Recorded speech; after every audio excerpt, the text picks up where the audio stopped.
2017-18 శ్రీ హేమలంబ నామ సంవత్సరంలో మిథున రాశికి సంబంధించిన స్త్రీల యొక్క గోచార ఫలాలు.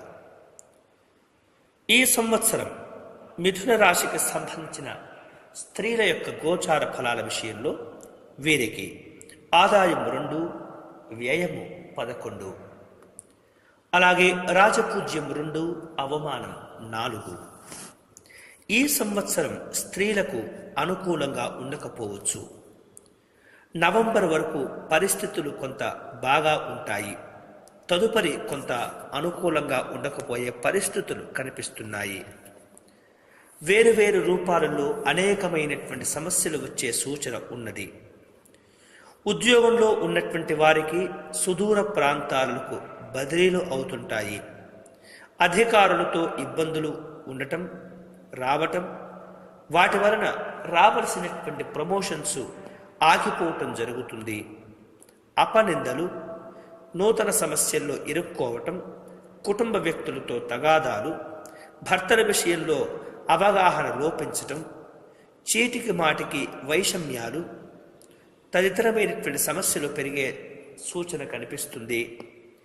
విలువైనటువంటి వస్తువులు అజాగ్రత్త కారణంగా పోగొట్టుకోవటం, సంతానం ద్వారా కూడా ఇబ్బందులు ఎదుర్కోవటం కొంత మానసికమైనటువంటి ఆందోళనకు దారితీస్తుంది. ఎన్ని కష్టాలు ఎదురైనప్పటికీ ధైర్యంగా ముందుకు వెళ్ళలేనటువంటి పరిస్థితి ఉన్నప్పటికీ మీకున్నటువంటి ధైర్యమే మిమ్మల్ని కాపాడుతూ ఉంటుంది. వివాహం కానటువంటి స్త్రీలకు ప్రథమార్థంలో వివాహం జరుగుతుంది. గర్భిణీ స్త్రీలకు నవంబర్ లోపుగా మంచి సంతానం కలుగుతుంది. ఇక వేరువేరు రూపాలలో ఆరోగ్య విషయాల్లో తప్పనిసరిగా జాగ్రత్తలు తీసుకోవాలి. మొత్తం మీద ఈ రాశికి, మిథున రాశికి సంబంధించిన స్త్రీలకు పెద్ద గ్రహాల ప్రభావం వలన మిశ్రమ ఫలితాలు ఏర్పడుతుంటాయి. జీవనం సాఫీగా సాగిన ఏదో ఒక సమస్య మిమ్మల్ని ఇబ్బంది పెడుతూ ఉంటుంది. ఒక్కొక్కసారి మీ బుద్ధిబలం కానీ, మీ ధైర్య సాహసాలు కానీ మిమ్మల్ని రక్షించలేవు.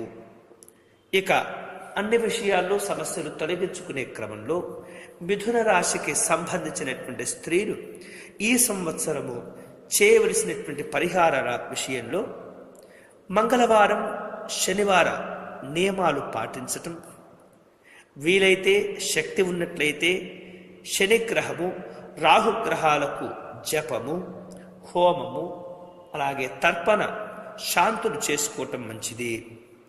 వీలైతే మంగళవారం కానీ శనివారం రోజున కానీ శివాలయ దర్శనం చేసుకోవటం మంచిది.